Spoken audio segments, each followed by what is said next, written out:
Good morning, citizens of St. Catharines. I have with me Mayor Walter Sendzik today, so thank you, Mayor, for coming.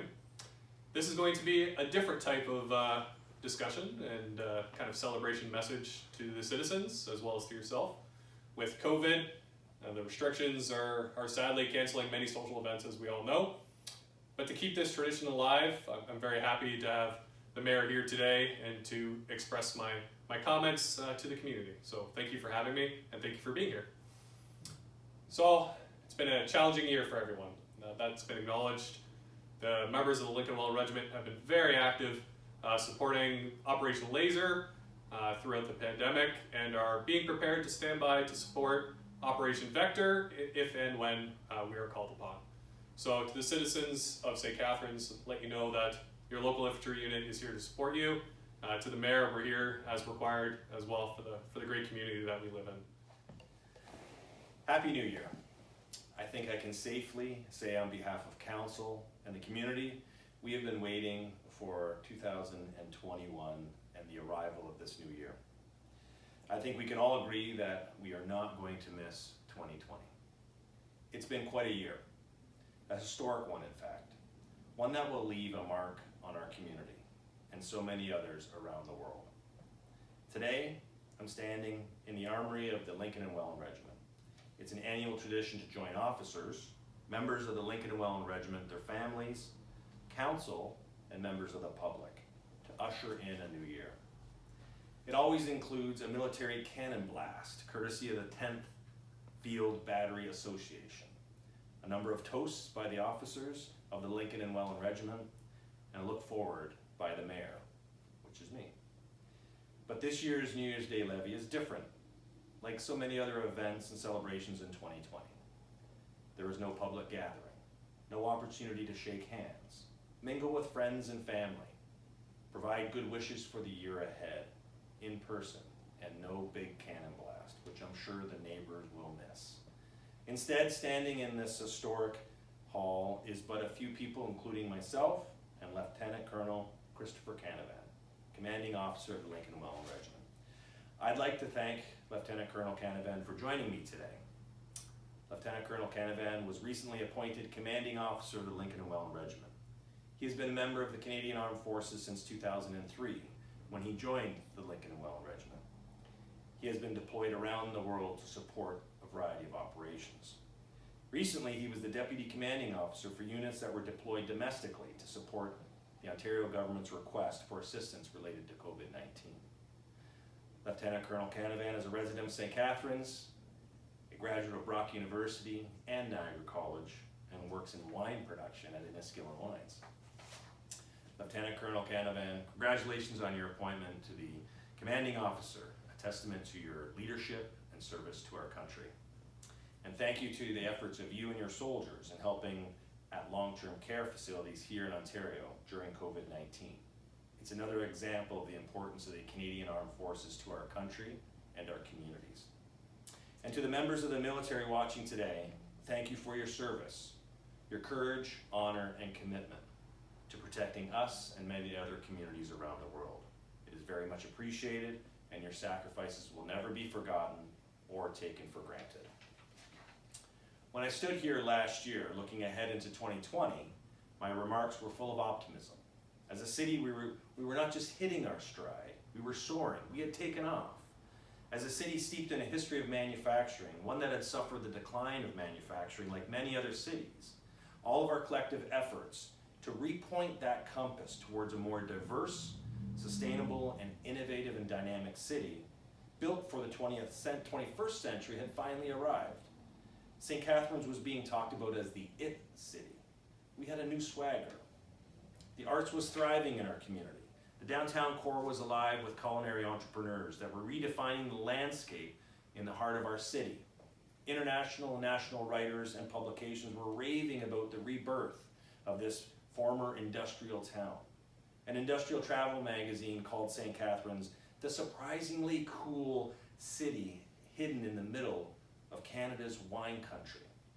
We had more private construction cranes in the air across the city than in recent time.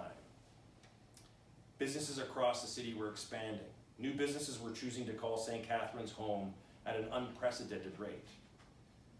I even needed to get those giant scissors that we cut the ribbons with sharpened. Brock University and Niagara College were charting new grounds in student enrollment and in areas of research and development. We had become a compassionate city. We, the collectively, agencies, organizations, businesses, individuals, embrace this idea to be a truly compassionate community, one that is inclusive, one that doesn't leave people behind or marginalize people, one that celebrates our differences and lifts up those who have fallen behind. Compassion had become a part of our DNA. The new city committees focused on diversity and inclusivity, anti-racism, and the LGBTQ+, had foundational work plans in place to challenge and change how we see our city, how we see ourselves and our neighbors, and for the betterment of today and future generations. And then March 12th, 2020 happened. That was the date in which the Emergency Operations Center here in the city of St. Catharines was activated due to a threat of a new virus that had already spread to other parts of the world. That was the date that the CEO, the city's CEO, Shelley Chemnitz, with the support of the EOC and myself, made the decision to shut down all city operations. That was the beginning of what has turned out to be a very challenging period for many people in our community. And while I'm not going to go into detail about 2020 and who wants to stain the day of a new year with reflections of a year that was unprecedented for all of us, one that will leave scars on many families for years to come, but I do want to say a few thank yous. To the healthcare teams in our community who since day one have put on the mask for their shifts, who showed up every day and comforted and cared for the sick when family and friends were not allowed into the hospitals, thank you. To the professional support workers and those working in our long-term care facilities, who cared for our most vulnerable citizens, who showed up every day and were so often the only connections to the outside world, the only human touch to the resident who would feel that touch in those uncertain times. Thank you. To those working in public health and to the leadership of Dr. Hergy, who was thrust into a position in which no one had all the answers, but he stood tall in his commitment to keep our community safe. Thank you. To the essential frontline workers, the EMS, the Niagara Regional Police, the firefighters, the city staff working to keep our vital infrastructure operational, thank you. To the retail workers, those on the front lines keeping the food on the shelves and working at the checkouts, getting paid minimum wage, and yet you showed up every day, thank you.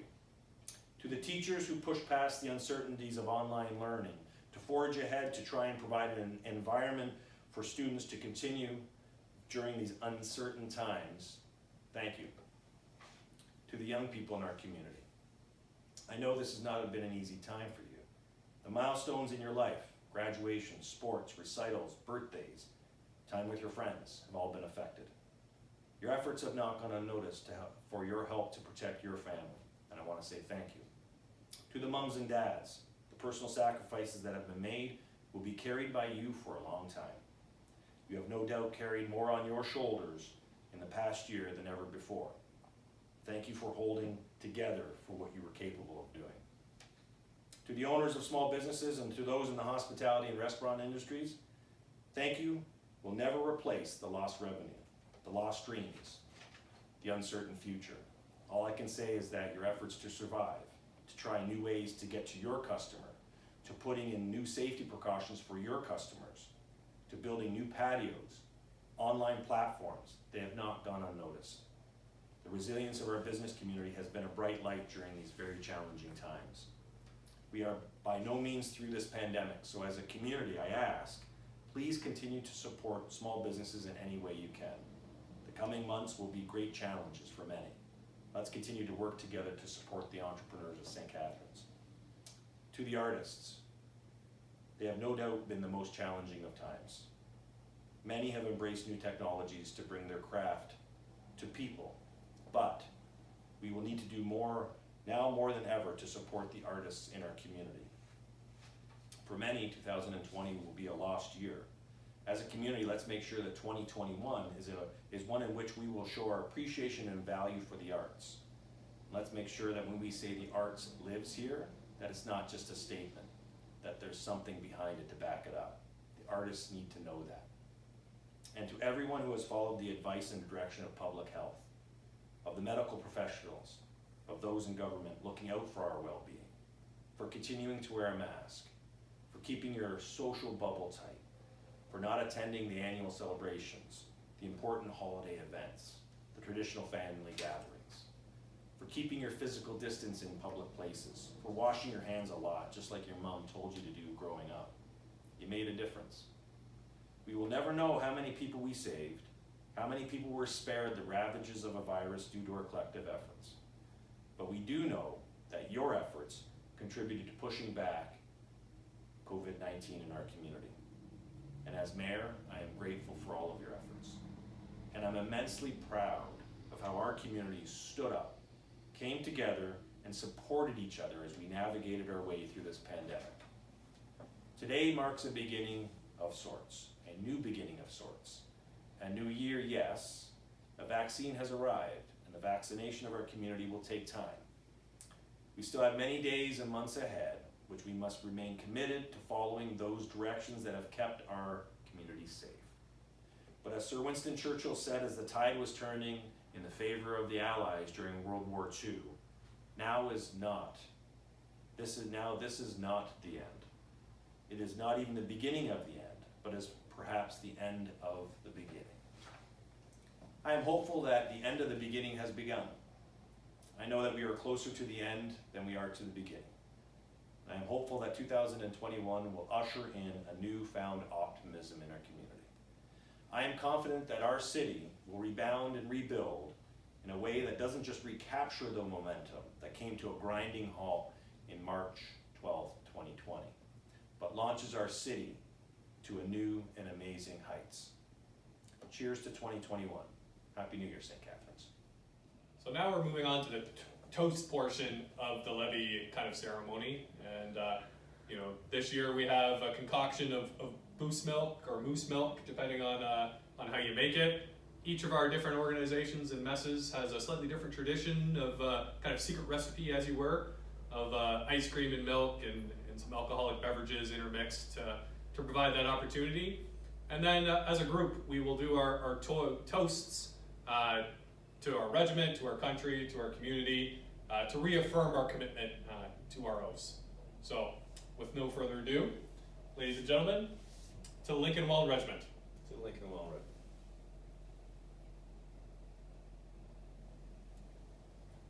Regiment. All right.